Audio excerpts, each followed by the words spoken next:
उत्तर प्रदेश के पूर्व मुख्यमंत्री समाजवादी पार्टी के राष्ट्रीय अध्यक्ष अखिलेश यादव, उन्होंने एक बयान दिया। उन्होंने कहा मठाधीशों और माफियाओं में ज्यादा फर्क नहीं होता। अखिलेश यादव ने ये क्यों कहा? अखिलेश यादव का कौन सा वो दर्द है जो फूट फूट कर बाहर निकल रहा है? कौन सा वो दर्द है जो अखिलेश यादव से बर्दाश्त नहीं हो रहा? और योगी आदित्यनाथ ने वो क्या कहा था जिससे अखिलेश का ये दर्द एकदम से बयां हो गया? ये सब कुछ आज आपको इस वीडियो में बताऊंगी। नमस्कार, बहुत बहुत स्वागत है आपका आयन भारत में। आप देखना शुरू कर चुके हैं राष्ट्रपति विद अर्चना सिंह। अखिलेश यादव ने कहा, वो एक सभा में बोल रहे थे, उनकी पार्टी के कार्यकर्ता वहां पर मौजूद थे, तालियां भी बहुत बजी इसमें। उन्होंने कहा कि मठाधीशों और माफियाओं में फर्क नहीं होता, में ज्यादा फर्क नहीं होता। यानी जो मठाधीश होते हैं और जो माफिया होते हैं उनमें ज्यादा फर्क नहीं होता। मठाधीश कौन होते हैं पहले ये समझिए। मठाधीश वो होते हैं जो मठों के अध्यक्ष होते हैं, जो उसके सर्वे सर्वा होते हैं। जैसे योगी आदित्यनाथ गोरक्ष पीठ के मठाधीश हैं। मठाधीश कहलाएंगे वो साधु संत। एक मायने में आप समझ लीजिए बोलचाल की भाषा में कि साधु संत जो होते हैं वो मठाधीश होते हैं। तो अखिलेश यादव को सनातन से, सनातनियों से, साधु संतों से इतनी परेशानी है कि अखिलेश यादव कह रहे हैं कि मठाधीशों और माफियाओं में ज्यादा फर्क नहीं होता। दरअसल योगी आदित्यनाथ गोरक्ष धाम पीठ के मठाधीश हैं, पीठाधीश्वर हैं, और ये निशाना अखिलेश यादव ने योगी आदित्यनाथ पर लगाया था। इसके जरिए अखिलेश यादव ने एक तो सनातन को, हिंदुओं को, हिंदू साधु संतों को बदनाम करने की कोशिश की, उनको डिग्रेड करने की कोशिश की और माफियाओं का गुणगान करने की कोशिश की। माफिया उनके लिए अच्छी चीज है। माफिया उनके लिए वो हैं जो उनकी राजनीतिक अर्थतंत्र को मजबूत करते हैं। इसीलिए अखिलेश यादव को जब माफियाओं पर कोई हमला होता है तो बड़ा कष्ट होता है।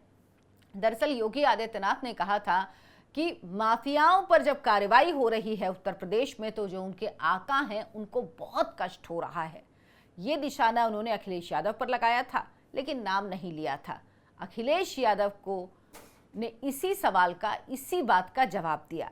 लेकिन अखिलेश यादव को ये बताना चाहिए कि वाकई अगर माफियाओं पर कार्रवाई हो रही तो अखिलेश यादव को दिक्कत क्यों हो रही है। अखिलेश यादव दरअसल परेशान हैं। जिस तरह से अयोध्या में उनकी पार्टी से जुड़ा एक नेता मोहित खान, जो रेप का आरोपी बना, एक नाबालिग दलित बच्ची से रेप का आरोप उस पर है, और घिनौनी हरकत, इतनी नीच हरकत कि उस पर ज्यादा बात करना भी शर्मनाक लगता है। उस व्यक्ति के बचाव में उतरे थे अखिलेश यादव। दूसरा मामला आया कन्नौज से। कन्नौज में भी उनकी पार्टी से जुड़ा, जो अखिलेश यादव का बहुत करीबी रहा है, कभी अखिलेश यादव का जो प्रचार तंत्र था उसका वो मुख्य हिस्सा हुआ करता था, नवाब सिंह यादव, दूसरे केस में वो पकड़ा गया। अखिलेश यादव ने जोर शोर से कहा कि भाई अपराधियों पर कार्रवाई कीजिए, लेकिन कोई बेगुनाह नहीं फंसना चाहिए, डीएनए टेस्ट करवाना चाहिए मुख्यमंत्री जी को। अब मायावती ने जवाब दे दिया इसका अखिलेश यादव को। उन्होंने कहा कि अखिलेश यादव बताएं कि उनके राज्य में कितने बलात्कारियों के डीएनए टेस्ट कराए गए थे। लेकिन योगी आदित्यनाथ हैं, उन्होंने डीएनए टेस्ट भी करवा दिए। अखिलेश यादव की जबान बंद। नतीजे आए, वो जो आरोपी थे, साबित हुआ कि जो आरोप उन पर लगे हैं वो सही हैं। इसके बाद अखिलेश यादव का मुंह सिल गया, उनके मुंह से शब्द नहीं निकले, वो कुछ बोल नहीं पाए। उसके बाद अभी हाल में एक लूटपाट की घटना हुई, एक ज्वेलरी शोरूम में लूटपाट हुई, उसके कई आरोपी थे। एक जो आरोपी था उस घटना में शामिल था वो ठाकुर था, उसके नाम के आगे सिंह लगा हुआ था, उसने आके सरेंडर कर दिया। बाकी जो थे इस लूट में शामिल, उनके पैरों में गोली मारी गई उनको पकड़ने के दौरान। लेकिन एक और आरोपी था मंगेश यादव, उसका इनकाउंटर हो गया।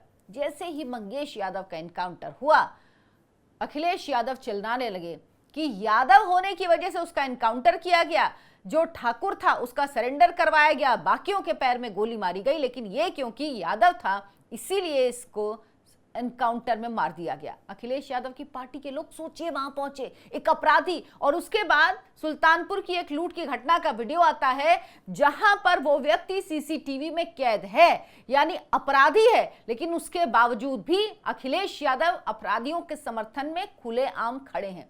क्या चाहते हैं अखिलेश यादव कि अगर कुछ यादव पकड़े जा रहे हैं, समाजवादी पार्टी से जुड़े लोग पकड़े जा रहे हैं, तो कुछ दूसरे पक्ष के भी लोग पकड़े जाएं, जैसा कि पहला होता रहा है। अगर कहीं पे दंगा हुआ तो हिंदू पकड़ लिए 20 मुसलमान पकड़ लिए, धार्मिक सौहार्द कायम हो गया। इससे मतलब नहीं कि किसने किया, कहां से शुरू हुआ, कौन मुख्य आरोपी, नहीं, दोनों 20-20 पकड़ लीजिए और उसके बाद ये कह दीजिए कि हाँ सांप्रदायिक सौहार्द है।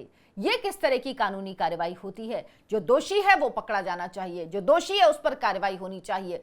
अखिलेश यादव ये क्यों नहीं सोचते कि क्यों उनकी ही पार्टी के लोग गुनाहों में शामिल हैं, जो अत्याचार हो रहे हैं उसमें शामिल हैं, जो अपराध हो रहे हैं उसमें शामिल हैं। अखिलेश यादव को शर्म आनी चाहिए कि क्यों उनकी पार्टी के लोग इन जैसी ऐसी हरकतों में शामिल हैं और वही कानून के हत्थे चढ़ रहे हैं। ये अखिलेश यादव को सोचना चाहिए, लेकिन वो जाति ढूंढ रहे हैं। और ये वही लोग हैं जो कहते हैं कि आप अपराध में, आतंकवाद में धर्म क्यों ढूंढते हैं, जाति क्यों ढूंढते हैं, लेकिन जब अपनी सुविधा हुई तो जाति ढूंढ लेते हैं। वरना ये वही लोग हैं जो चिल्ला चिल्ला कर कहते हैं कि आतंकवाद का कोई धर्म नहीं होता, लेकिन अगर खुद को सूट करे तो अपराधी की जाति होती है, और ये जाति खुद बताने लगते हैं।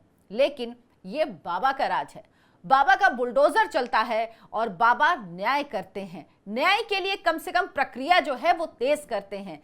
उत्तर प्रदेश में जिस तरह से प्रोसिक्यूशन हो रहा है, जिस तरह से जो रेट है लोगों को सजा मिलने का, जो कानूनी कार्रवाई है वो जिस तेजी से पूरी हो रही है, उसकी मिसाल उत्तर प्रदेश क्या पूरे देश में कहीं नहीं मिलती है।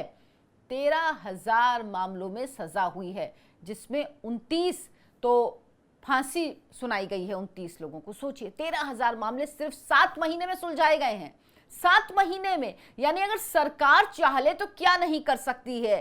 सरकार को क्या करना होता है, सबूत जुटाने होते हैं, कार्रवाई करनी होती, कानूनी कार्रवाई हो, ठीक से हो, ताकि सबूत ऐसे हो जो जब अदालत में पेश की जाए तो वो सबूत काम करे, अकाट्य सबूत हो, उन सबूतों, उन गवाहों के आधार पर सजा मिले।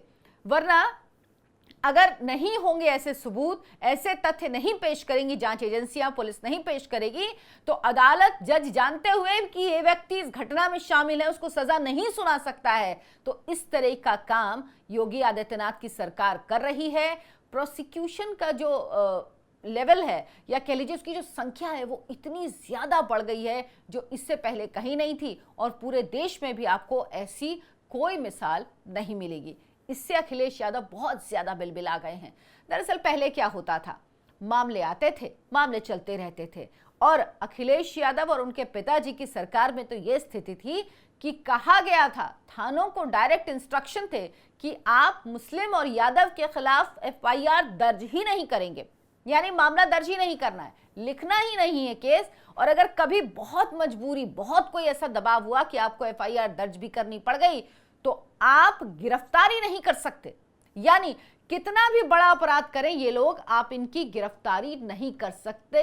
अखिलेश यादव जब मुख्यमंत्री थे, या उनके पिता मुलायम सिंह यादव जब मुख्यमंत्री थे, तो उत्तर प्रदेश के थानों को स्टैंडिंग इंस्ट्रक्शंस थे कि किसी भी यादव या मुसलमान के खिलाफ कोई FIR दर्ज नहीं की जाएगी, किसी हाल में नहीं की जाएगी।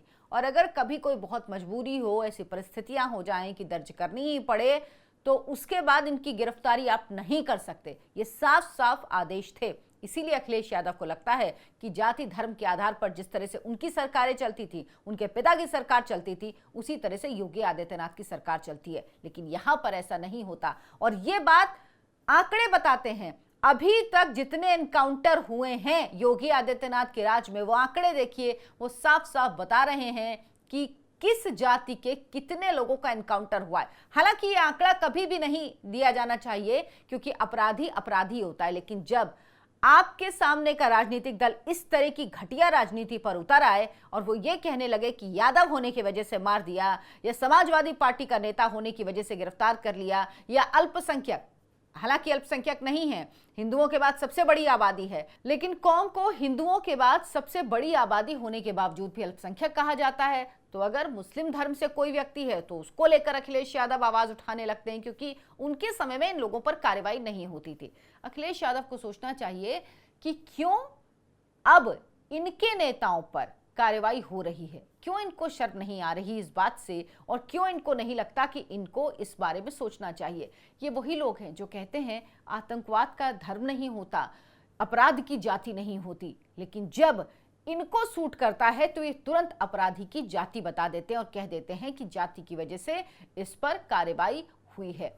अखिलेश यादव जी, आपको ये याद रखना चाहिए कि इस तरह की कार्रवाई जो हो रही है उत्तर प्रदेश में, वो अपराधियों के जो पूरा तंत्र है उसे तहस नहस कर दिया गया है। और अखिलेश यादव को सबसे बड़ा कष्ट यही है, आप किसी अपराधी को गोली मार दीजिए, किसी को पकड़ लीजिए जेल में, उससे कोई फर्क नहीं पड़ता। लेकिन योगी आदित्यनाथ ने दरअसल किया क्या है? जो बुलडोजर चलता है उससे क्या होता है? इनका पूरा अर्थतंत्र टूटता है। मुख्तार अंसारी हो या इसके अलावा कोई और हो, इन लोगों के अर्थतंत्र पर जिस तरह से योगी आदित्यनाथ ने बुलडोजर चलाया है। अतीक अहमद, मुख्तार अंसारी, इनका क्या था? मुख्तार अंसारी बरसों से जेल में था। पहले क्या होता था, दशकों दशक अपराधी जेल में रहते थे, उनको सजा नहीं मिलती थी और वहां पर उनको वो सुविधाएं मिलती थी जो उनके घर में भी मौजूद नहीं होती थी। अतीक अंसारी जो कि जेल में था, उसके लिए तालाब खुदवा दिया गया। क्यों? क्योंकि उसे ताजी मछली खानी थी, इसीलिए मछली ताजी मिल पाए, जेल में तालाब खुदवा दिया गया। खुद जेलर अतीक अंसारी के साथ बैडमिंटन खेलता था। ऐसी ऐसी सुविधाएं, सारी सुविधाएं मिलती थी। यानी अगर किसी तरह से मामला हो भी गया, जेल चले भी गए, तो वो जीवन जीते थे जो अपने घर में भी नहीं जी पाते थे, उससे भी बेहतरीन जीवन उनको दिया जाता था और दशकों दशक केस चलते रहते थे। लेकिन योगी आदित्यनाथ के समय में ऐसा नहीं होता। केस तुरंत निपटाए जाते हैं, अपराधियों को उनके अंजाम तक पहुंचाया जाता है और ये बात अखिलेश यादव को समझ में नहीं आ रहा है। और अखिलेश यादव इसीलिए परेशान है क्योंकि माफिया का अर्थतंत्र टूटा है। माफिया का अर्थतंत्र जब टूटता है, राजनीतिज्ञों की और माफियाओं की ऐसी साठगांठ थी, ऐसा गठजोड़ था जिसके जरिए माफिया राजनेताओं के लिए और राजनेता माफियाओं के लिए पूरक बने हुए थे। जो अर्थतंत्र था माफिया का, उसके जरिए राजनेताओं को फायदा होता था, चुनावों में पैसे लगते थे, वो जीतते थे और माफियाओं को संरक्षण देते थे। लेकिन इस अर्थतंत्र को जब योगी आदित्यनाथ ने खत्म किया तो सबसे ज्यादा इस बात का दर्द हुआ है अखिलेश यादव को, क्योंकि उनको पता है कि ये नुकसान बहुत बड़ा है। माफिया तो एक के बाद दूसरा बन जाता है, एक मरा उसका बेटा आ जाएगा, भाई आ जाएगा या उसकी जगह कोई और आ जाएगा। लेकिन अगर इनका अर्थतंत्र टूटता है तो सबसे बड़ा नुकसान होता है, क्योंकि उसी से सब कुछ चलता है। उसी अर्थतंत्र से ये माफिया इतना बड़ा होता है, राजनेताओं के करीब आता है, राजनेताओं के काम का होता है और राजनेता चुनाव पर चुनाव जीतते हैं और इन लोगों को संरक्षण देते रहते हैं। तो योगी आदित्यनाथ जो काम कर रहे हैं, जिस तरह से काम कर रहे हैं और अपराध को लेकर उनकी जो नीति है, उनकी सरकार की जो नीति है, उसको लेकर उत्तर प्रदेश के लोग बहुत संतुष्ट हैं, उत्तर प्रदेश के लोग खुश हैं। लेकिन अब जो बात कही है अखिलेश यादव ने, जो तुलना की है मठाधीशों की माफिया से, ये सनातन धर्म के लोग बर्दाश्त नहीं करेंगे। लेकिन अखिलेश यादव की एक लिमिट है, वो ज्यादा हमला भी नहीं कर सकते हैं किसी भी तरह से सनातनियों पर, इसीलिए उन्होंने इतना ही कहा। लेकिन हर एक सनातनी को जब वो वोट देने जाए तो उसको याद रखना चाहिए कि ये किस सोच के लोग हैं। याद रखना चाहिए कि इनको सिर्फ एक धर्म की चिंता है। क्या इनकी हिम्मत है कि दूसरे धर्म के किसी व्यक्ति, एक छोटी सी मस्जिद के इमाम के लिए भी ये कोई शब्द कह पाए? उनके तो ये अपराधियों के लिए खड़े हो जाते हैं, मोहिद खान के लिए खड़े हो जाएंगे जो कि एक रेपिस्ट है, जिसने एक छोटी बच्ची, नाबालिग बच्ची के साथ बलात्कार किया, दुष्कर्म किया, उसके लिए खड़े हो जाते हैं, उसके संरक्षण में। लेकिन सनातनियों के मठाधीशों, साधु संतों के बारे में भी बोलने से इनको कोई गुरेज नहीं होता। इतने दुष्प्रचार, इतने गलत शब्दों का उपयोग करने से पहले ही नहीं सोचते। इसमें इनकी गलती नहीं है, इसमें आपकी और हमारी गलती है, क्योंकि हम इन्हें वोट देते हैं और हम इनसे कहते हैं कोई बात नहीं, आप बोलते रहिए, हमें कोई इतना फर्क नहीं पड़ता। लेकिन अब हमें समझना होगा, अब हमें जागना होगा, हमें ऐसे लोगों को पहचानना होगा और देखना होगा कौन है जो संरक्षण दे रहा है ऐसे तत्वों को जो अपराध करते हैं, जो संरक्षण दे रहा है ऐसे लोगों को जो समाज में डर फैलाते हैं। और ऐसे लोगों से सावधान रहना होगा और जनता का जवाब देने का एक ही तरीका है, वोट। जब वो मौका आए तो ध्यान रखिए, अपने दिलो दिमाग को खुला रखिए और ये सोचिए कि कौन आपकी रक्षा कर रहा है, कौन आपके लिए काम कर रहा है और कौन है जो आपके ही जड़ों को कमजोर करने में लगा हुआ है। अगर आपको वीडियो पसंद आया हो तो वीडियो को लाइक करें, शेयर करें और आपसे गुजारिश है हमारे चैनल को सब्सक्राइब जरूर करें, ज्यादा से ज्यादा लोगों तक पहुंचाएं। बहुत बहुत धन्यवाद, नमस्कार।